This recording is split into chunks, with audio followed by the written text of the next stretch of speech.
If you're ever anxious, stressed out in a situation, you always have your breath as a default to get back to become present, to become mindful, and allow yourself to relax.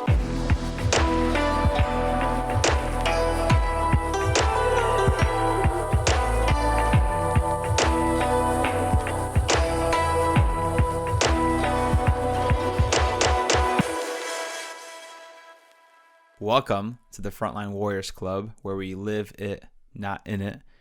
Join us on this mission as we raise human consciousness. You can find us on wearefrontlinewarriors.com. Before the show, let's take a big inhale. Exhale. Let the show begin. On this episode, we're going to talk about our third pillar, inhale, exhale. This pillar is focused on breathing, meditation, yoga, and stretching.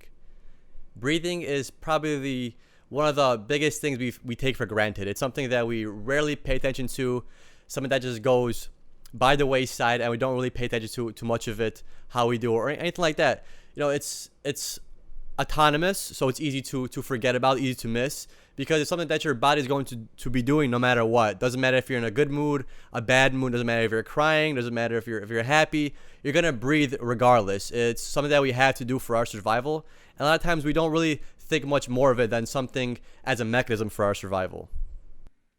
And when I started my self-exploration journey, I didn't realize how powerful the breath is and what it can do, and it literally controls the mind. So think about it like this. You have the inhale where you're breathing in fresh oxygen. You're able to oxygenate yourself. You're bringing in the positivity.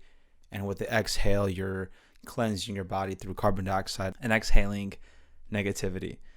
So yeah, once I've realized how powerful the breath is, I realized that you can control your mind through it because you're able to create space between your thoughts, your emotions, and you learn to become less reactive, and you tend to respond to situations more. So the breath, the practice of meditation, yoga, not so much. I think Peter and I are more newbies in this space of yoga more than anything. We would love through our movement to learn more about yoga. But the breath has been vital for us to start realizing how self-awareness works and developing that tool in our mechanism. And I feel like yoga is a really big step if you really want to focus on your breathing. Meditation, actually, I'll go back. Meditation is probably your first step into realizing how you breathe and actually learning on how you yourself breathe compared to other people. Because with meditation, you're just sitting there. You pick a quiet spot, you sit there, and you just let your thoughts unwind and you breathe. You pay attention how long you inhale, you pay attention to how long you exhale, and you get in with the motion. And you figure out what you can say your normal breath is and how to improve it. Sometimes you can notice that you're breathing unsymmetrically. For example, you maybe inhale for 3 seconds and exhale for 4, and that's kind of how your baseline breathing is. And then yoga takes to another step. And if you could do yoga, you could definitely improve your breathing, and you could almost adjust your breathing in any scenario, because when you think about yoga, it takes two things into consideration. It's your breathing and your stretching, versus meditation where it's more of just the breathing focus. Yoga actually allows you to do things while you also focus on the breath. In yoga, you could start with the Indian pose. You can start sitting down, and you first figure out your breathing, and then you start stretching. And while you're stretching, you're moving, and then while you're moving, you're focusing on your breathing. So it's almost like you're doing two things simultaneously. And that's a great way to improve your breathing pattern, just improve your breathing overall, because many times we're not just sitting at home and breathing, we're at work. Like, for example, Matt and I are nurses. When we turn our patients, we breathe. When we chart, we breathe. When we walk, we breathe. And sometimes we don't always focus on our breath and don't always fully breathe. We do a lot of shallow breathing. And through yoga, it teaches you how to breathe while doing certain movements. And that way, in the long run, if you stay consistent with yoga, it helps you breathe for the rest of your life, for example. Because like I said in the beginning, you're not just breathing and that's it. You're also breathing and moving. So if you get that movement and that breath down together and make it singular, it's going to help you throughout life. It's going to help you relax. It's going to be able to help you, for example, when you want to hold on your presence. That really helps you. Yoga helps you with that sense, because we don't always have time to hone in our presence by going away and just spending time by ourselves. Sometimes we have to hone in on our presence while doing certain tasks and trying to accomplish certain actions. And the breath definitely awakens a warrior within you. And on this journey, I've realized that by taking breaths in, you're able to stabilize your nervous system. So if you have a mind that's wandering, that's anxious, the breath helps you anchor it. So taking a deep breath in, taking a big breath out stimulates your nervous system to activate the parasympathetic nervous system, which is rest and digest. So you trick your mind into saying that everything's calm and okay. You release the proper chemicals where you actually calm yourself. So this has worked in many, many situations. And don't forget, for anybody listening, if you're ever anxious, stressed out in a situation, you always have your breath as a default to get back to become present, to become mindful, and allow yourself to relax. For example, a few weeks ago, I was stressed out in a way with everything going on. I was mentally looping in thoughts without picking up on it, and I said, you know what? I'm going to go for a walk. Came from the walk, sat down, did some breathing for 5 to 10 minutes, and right away my mind dissipated the mental looping, the thoughts, the anxious feelings, the worrying about the what ifs, and I was able to calm myself down. And it's insane how, just like you said, autonomous breathing is, but yet it's so easily undervalued and underappreciated, and how easy it is to get back to the breath in any stressful situation.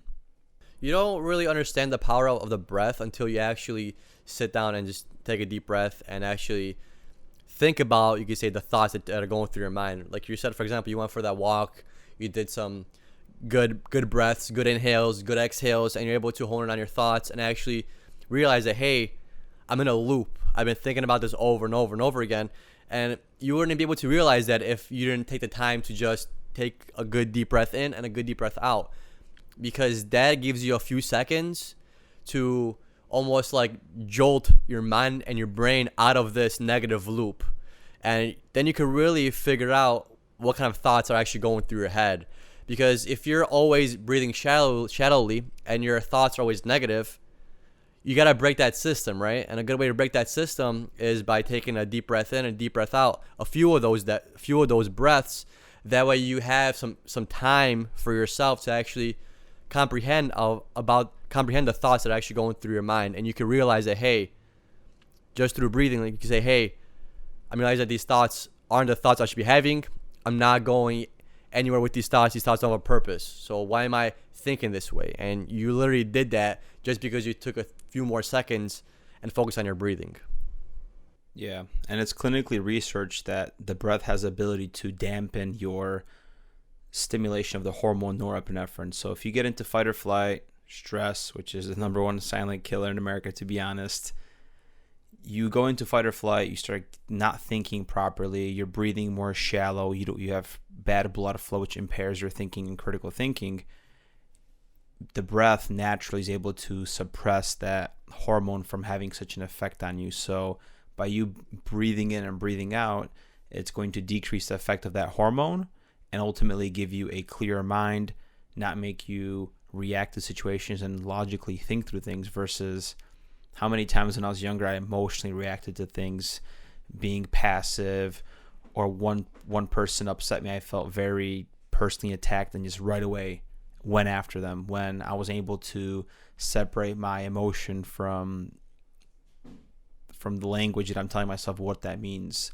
Because it's just, again, talking about mindfulness, it was just a reflection of who I was at that time.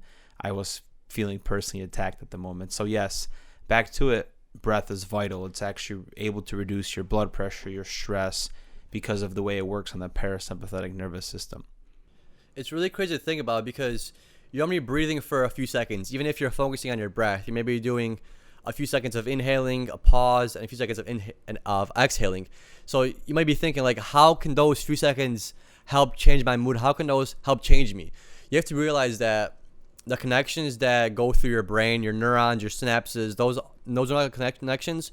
Those work on milliseconds. So if your brain and your thoughts function on a time scale of milliseconds, imagine how powerful and how long 1 second is. because a millisecond can change your thoughts. It takes milliseconds for you to register to lift your hands up, bring them down, lift away. Millisecond. That happens in millisecond. You don't even realize that you're thinking about lifting up your hands. It just happens, right? So that just shows you how powerful a few seconds of breathing is, because to your body, that's a long time, a few seconds. For you, on an age basis, doesn't seem like a long time. Oh, a few seconds, that's like nothing. There's 6 seconds in a minute. What am I going to do in a minute?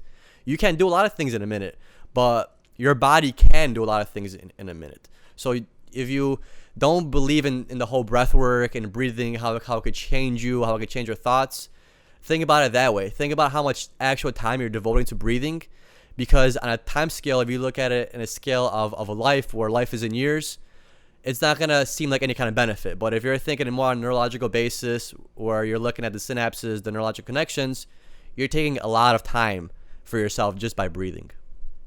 Yeah, so when you incorporate both proper breathing techniques and yoga, not only is it benefiting your body with the physiological effects that your body releases and hormones and stretching your ligaments and oxygenating them, all this great stuff, that breathing pattern of feeling safe and natural, inhaling deeply, will become second nature. So what does that mean? Second nature, where you're going to become a lot more self-aware of your breath. So the next time you're in a stressful situation, you'll pick up on your chest rising a lot quicker. You're not using your diaphragm or abdominal muscles because the breath is anchoring higher in your chest wall. You're going to be like, oh, sometimes you can't catch your mind telling you you're anxious because it's so good at storytelling and telling you lies. You're going to be using your body as a reference point to be like, oh, hey, I feel anxious because I'm not breathing deeply. And during that time, you're going to be able to have that moment for yourself to breathe in, breathe out. Even if it's at work, go ahead and take those 3 deep breaths. You have no idea what kind of effects it has, just like you mentioned, to the milliseconds, where you're able to calm and suppress those chemicals that are causing you to be in a state of flux. You should definitely look at yoga and meditation as almost like a workout for your mind and for breathing. Especially for guys, it's almost a lot harder.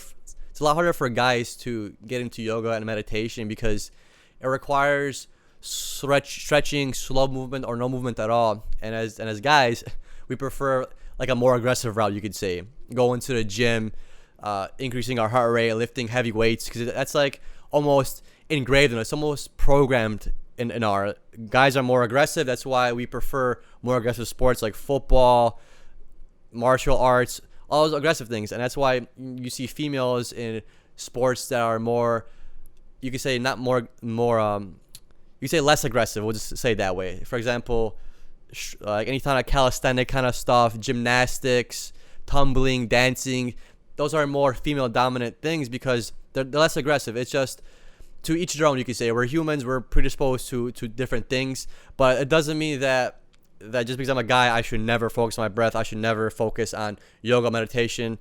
It's very helpful for dudes, especially for the guys that are kind of stricken with ADHD in a sense, or are always on a goal or always feel rushed. This is going to teach you how to slow down, relax, and use this small amount of time and a small space to your advantage. And every guy should slowly get into meditation. You don't have to do it on a daily basis, but you should at least try to get it done at least once a week, because it shows a different aspect of you. It doesn't show you yourself in the gym working on things, your own muscles.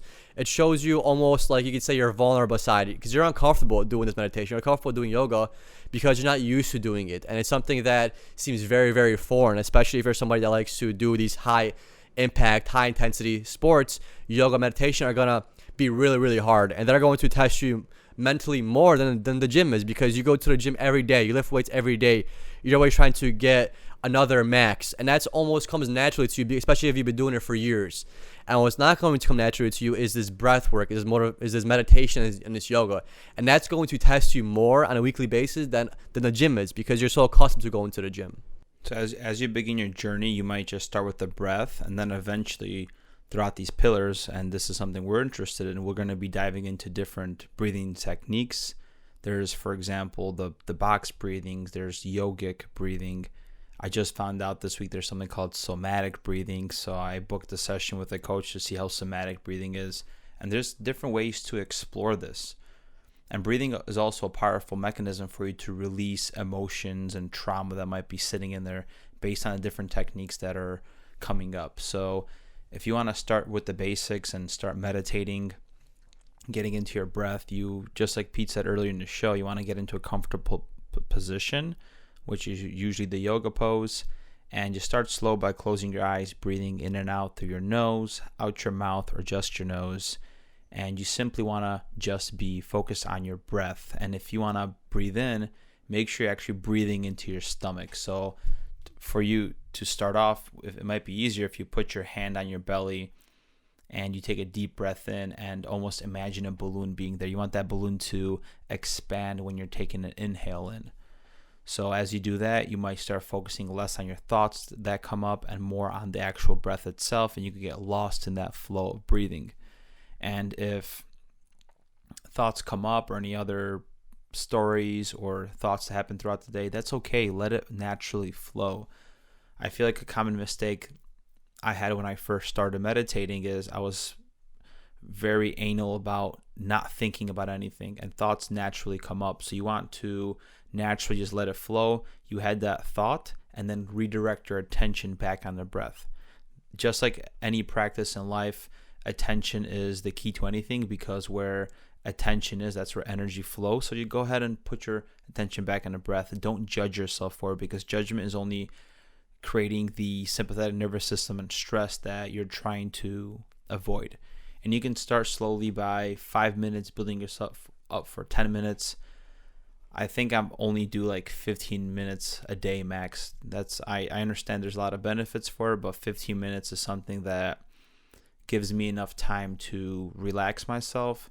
But I don't want to go into a large yogic state, especially in the beginning of the day, because I have tasks to do. So as you get better with your breathing and meditation, you're going to figure out your practice, what works for you. Some people even like doing it throughout the day. So if you have like 4 hours of tasks throughout the day, you want to like put a time block in, maybe in the afternoon, take a 15 minutes to breathe, check in with your body, see how it feels, see where stress was, and then now you can have another session for 4 hours of work. So you can mix and match how breathing works. There's no ideal way of doing it, but the main thing is just focusing on your breath and taking deep breaths in to have the benefits of naturally calming your body. Yeah, and always remember, when you're breathing, you're in with the good, out with the bad. Same that Matt mentioned it in the beginning of the episode. You breathe in oxygen, that's like your cleanser, and then you breathe out CO2, which is a toxic, because we don't want our bodies in a acidic state. So that is why we breathe CO2 out, because it pushes that acid out. Same with your thoughts. Bring in good thoughts when you breathe, and then when you exhale, push out those bad thoughts. And this is a really good exercise to do in the morning. At least for me, I like doing it in the morning, because I wake up in a rush. Like, I wake up with a million thoughts in my head. Like, I gotta go, I gotta start doing things. And I feel like if I sit down and just focus on my breathing, it really allows me to focus on just the most important things I have to do. And it's almost as if I'm more in alignment when I get that breath work done in the morning. Of course, it's not always plausible to do in the morning. Sometimes I work nights, so I don't always maybe feel like it when I get off shift. But if you're one of those people that is always in a race, always ready to go somewhere, breathing, taking a few minutes to yourself in the morning, taking a few deep breaths, breathing in, exhaling out, is going to really impact you through the rest of your day. And you do the same thing. You take 15 minutes in the morning just to kind of hone in on yourself and not really get flooded with all this stimulation of all these thoughts that might not necessarily have a purpose. They're just there just because your brain has to work and tell you something. Yes, that's so right, man. Just a rational brain with a bunch of great storytelling techniques.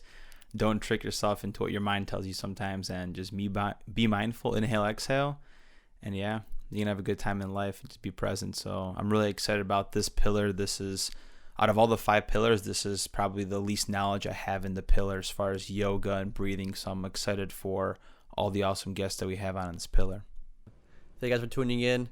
See you guys in the next pillar. We touched up a lot about breath work, about breathing.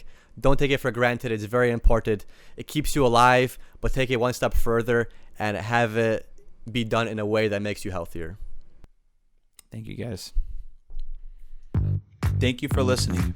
If you enjoyed the show and want to support the podcast, Please subscribe, leave us a comment, or give us a like on all platforms. at We Are Frontline Warriors.